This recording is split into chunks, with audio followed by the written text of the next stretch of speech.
What's going on, folks? I hope you guys are all doing well, and welcome to another video here. If you are returning, thank you guys so much for returning, and all the continued support has been great, especially here recently. If you were new, you have no idea who I am. Hello, my name is Ross, 23 years old, from Nebraska in the United States, of all places. Yes, you're looking it up on Google Maps right now because, I mean, it's fair. Today we are talking about the working holiday visa. We're doing a three-part series here. So we're gonna break down the working holiday visa in three parts, which actually is a little bit better because if I put it all into one video, like it's just gonna be long. It's just going to be long. So that way I can break it into three parts. People can watch it based on what they need or want to know, or they can watch all three. I mean, it's all gonna be together anyway. And then that way I can elaborate on some things as well without having to rush and get through a video and hope it's not, you know, an hour long. Enough chit chat, let's get into the video.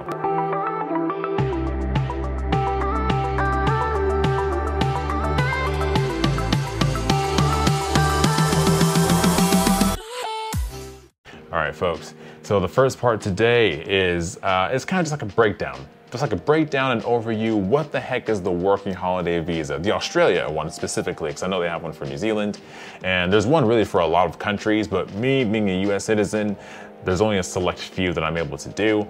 And so the working holiday visa in Australia is one of them, obviously. So I've been in Australia 8 months now, and I'm loving it. I'm absolutely loving it. No, that is not an ad for McDonald's. Oh, you know, just hanging around? Boo! A lot of people have asked, you know, how do you do the working holiday visa, and how do you do this, and how do you live in Australia all this time and making money and traveling around and seeing all these places, and Gold Coast and Perth and Melbourne, my favorite city in the world, by the way.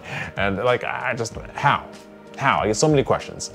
And so basically, for a while over the last 3 or 4 years, I've always wanted to know how to like work and travel at the same time internationally. Now, like, how in the world do you live as a local and get paid while doing it? I was doing some searching because I did a bunch of seasonal work in the States, did a load of seasonal work in the States, and I've seen so many people from Thailand and Poland and Germany and the Dominican Republic, Romania and Ecuador. There's so many people internationally coming to the States to do seasonal work for a few months and then go.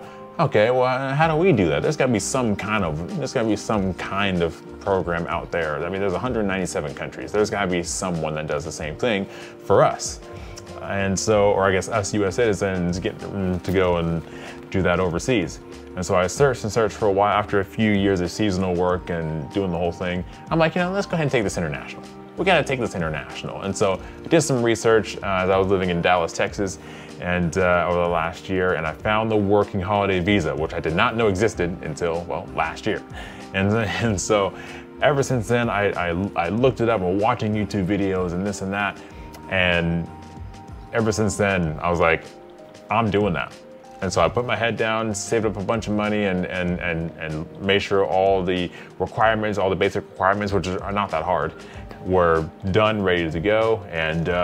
And here we are, folks. So now I'm gonna break it down for you. So if you've been thinking about it, you can go ahead and have a little bit more of an idea what you're thinking about and if you wanna do it. And if you haven't heard of it, which a lot of US citizens in particular have not heard about it, maybe this is it. Like, oh, I didn't know about the working holiday visa. What are we talking about? Let me know more, Ross. Will do, let's go. All right, folks, so I've got my notes here, I've got my computer here, I've got my phone here, so I'm gonna be looking around a lot and going here and there, so that's what we got going on here, folks. But so let's just get into it. Let's get down to the nitty-gritty of what the working holiday visa is. So I wrote this stuff in order. I say somewhat like a temporary resident in a way, not super fully, but in a way.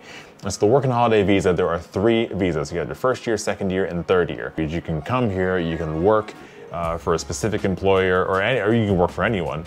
We'll actually get to the specific employer stuff in the next video, in the next part.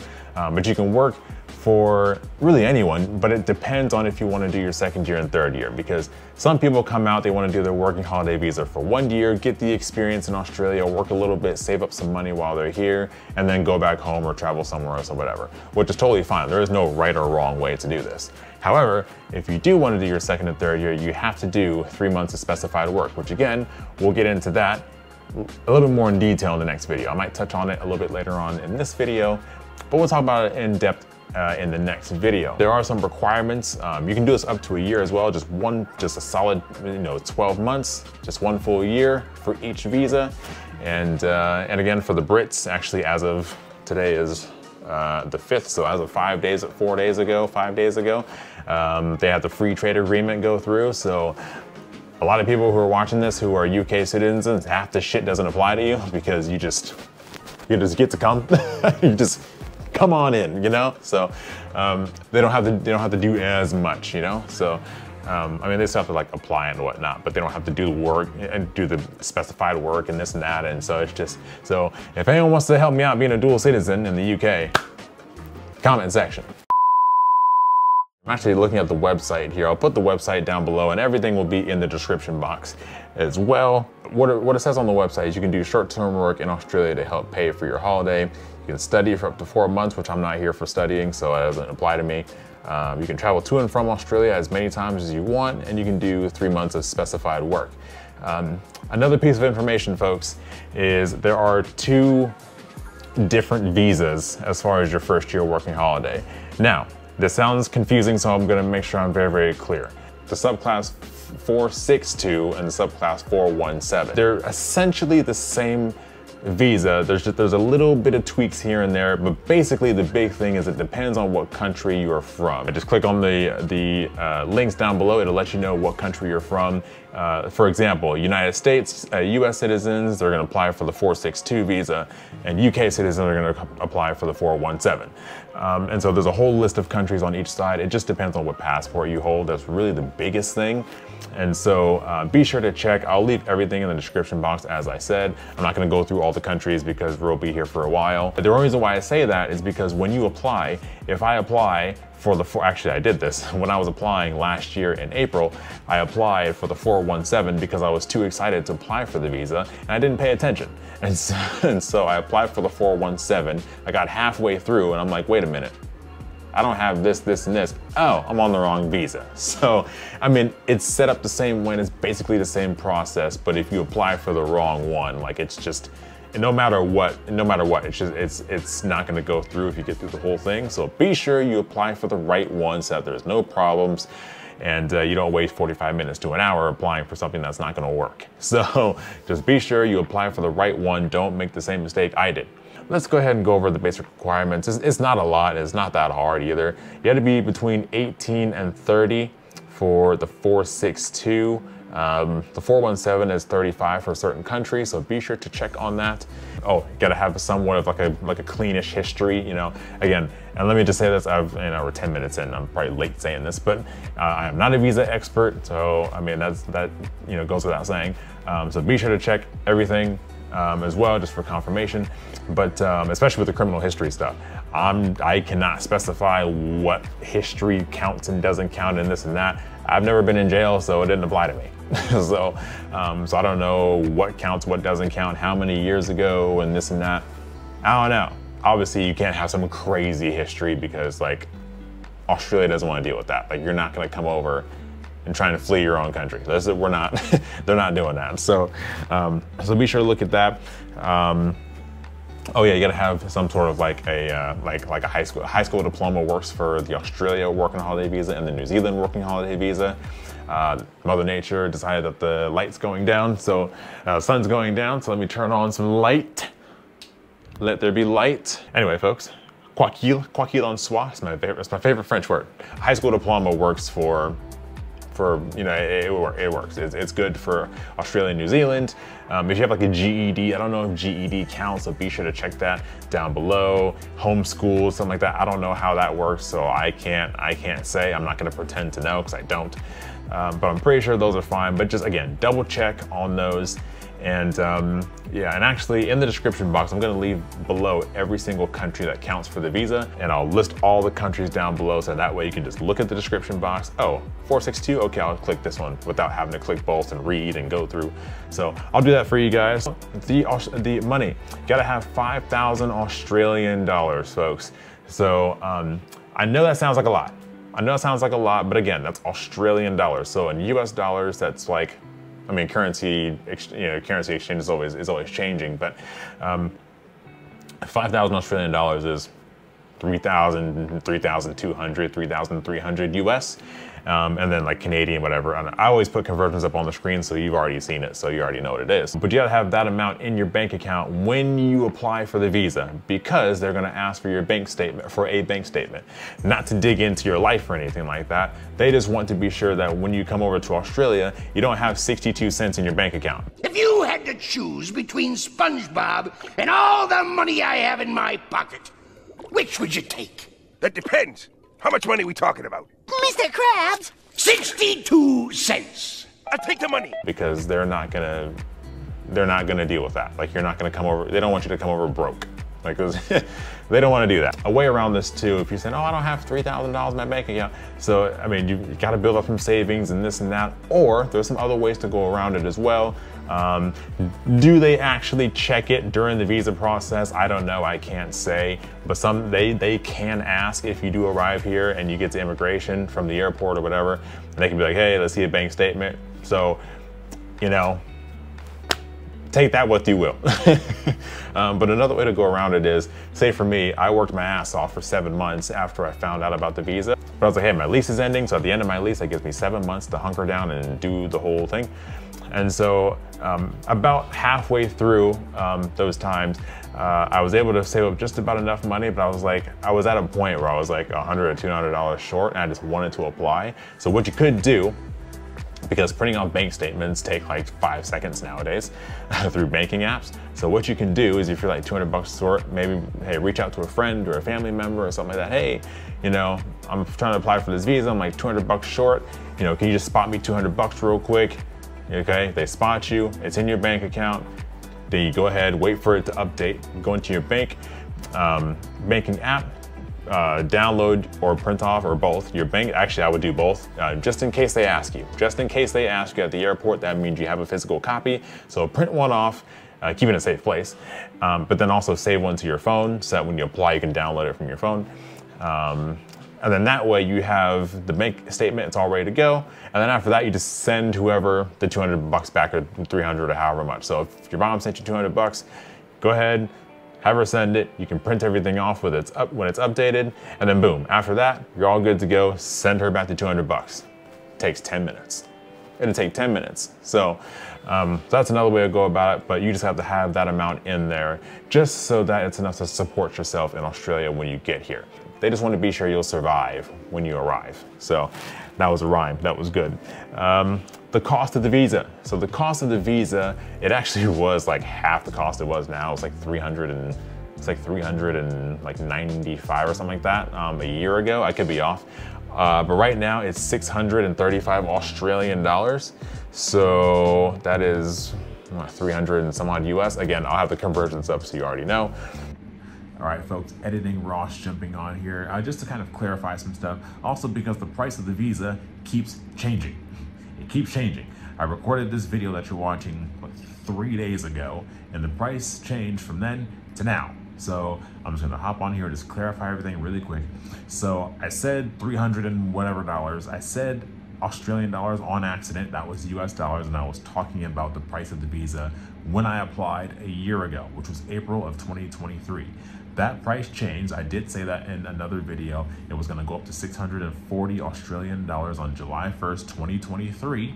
Okay, so I did know that. Somewhere along the lines between 2023 and June of 2024, it went down $5 to 635 Australian dollars in 2024, because again, I recorded this video 3 days ago, July 4th, 2024, and it was 635 Australian dollars for the visa, because I was looking at my computer, I was staring at it, and I saw the price.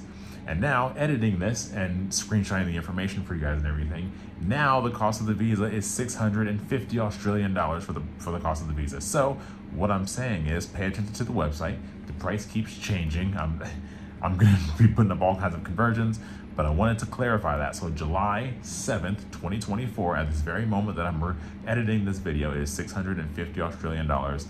So be sure to check the website. It keeps changing.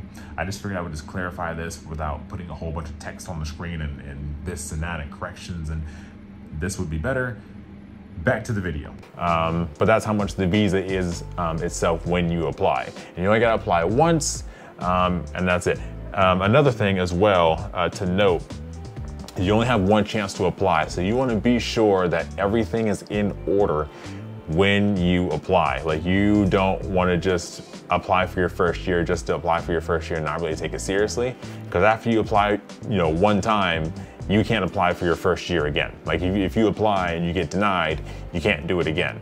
Now, if you get denied because you forgot something, I think they can work that out and get the stuff and whatever. But if you're just applying just because whatever and hey, maybe if you're not super serious, don't even. You only get one shot, so you don't want to waste it. So that's another piece of information there. And application time. So the application time, it took me 45 minutes to an hour maybe.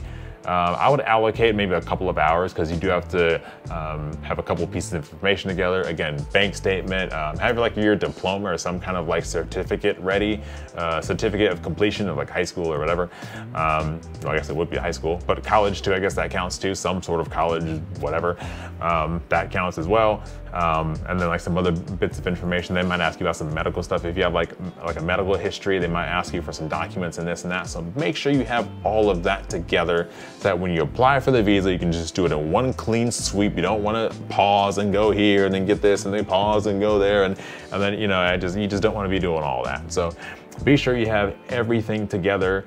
There might be a couple of things that you didn't know was on there, but it's pretty easy to get. So, but you want to have everything in order so that you can just do it all in one clean sweep. You can pay for it and then you're done.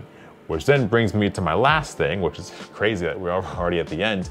But the last thing is approval time. So obviously I don't work for the Australian government. However, based off of not only my personal experience a year ago, but also a bunch of working holiday visa makers or working holiday visa holders, a lot of them have gotten approved in a couple of minutes, literally 2 minutes.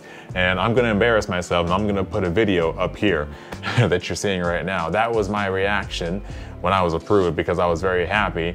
Not only number one to do the working holiday visa, but to get out of the situation that I was in America. Woo! And so plus I like to travel. That's the main reason for me is just to travel. So stop typing. I'm not being controversial. It's pretty great, folks. It's a great thing to come out and you get to work. You meet so many good friends and have a good experience and visit this place and visit that place and basically just be somewhat of a temporary resident in a way. And it's great. So I would highly suggest doing the working holiday visa. I'm just scrolling through just to be sure I didn't forget anything. I'm gonna end off this video here. This was part 1 of a 3-part series. The next series, or the next video, we're going to be talking about work, specified work. We're gonna be talking about the 88 days, the notorious 88 days that everyone is worried about. So we're gonna be talking about that. It's really easy. It's really easy. It's not that hard. You gotta put in a little bit of effort and you will be fine. But even if you're not looking for 88 days work or specified work as they call it, any job is pretty easy to get as well. The timings of the seasons and stuff like that, which sites to look at, how to apply, when to apply. I got you. I got you. I am here for you. And I wouldn't be recording this if I wasn't. So we're gonna be talking about that in the next video. Thank you guys for sitting here and watching this video and getting a little bit more of an idea of what the working holiday visa is. If you have questions, put them all down below. I get so many questions on social media and this and that. How do you do this? How do you do that? But then I make a video and the comment section is empty. I'm like, okay. Any questions, put them down below. Anyway, folks, enough chit chat here. Share this with the folks you know, share this with the folks you don't know. Get your passport. I'm gonna say it in every video. You can get your passport. You can't do anything without a passport outside your home country. So, and be kind to each other. Love one another, and I'll see you guys in the next video where we talk about work and finding work for the 88 days. See you later. Okay, I'm not trying to do this all day though, so hurry up before the fucking sun goes down. All right, and I'm not gonna lie, I've been trying to record this video for 3 or 4 weeks, and I've tried it 3 or 4 different times, and it's never worked out. It's never worked out, and it's been bothering me. Quoi qu'il en soit, it's my favorite French word. And my camera doesn't like these lights in here, so I better make this quick. Yeah, that was good. That was good, okay? Let me know if you got the joke, thank you.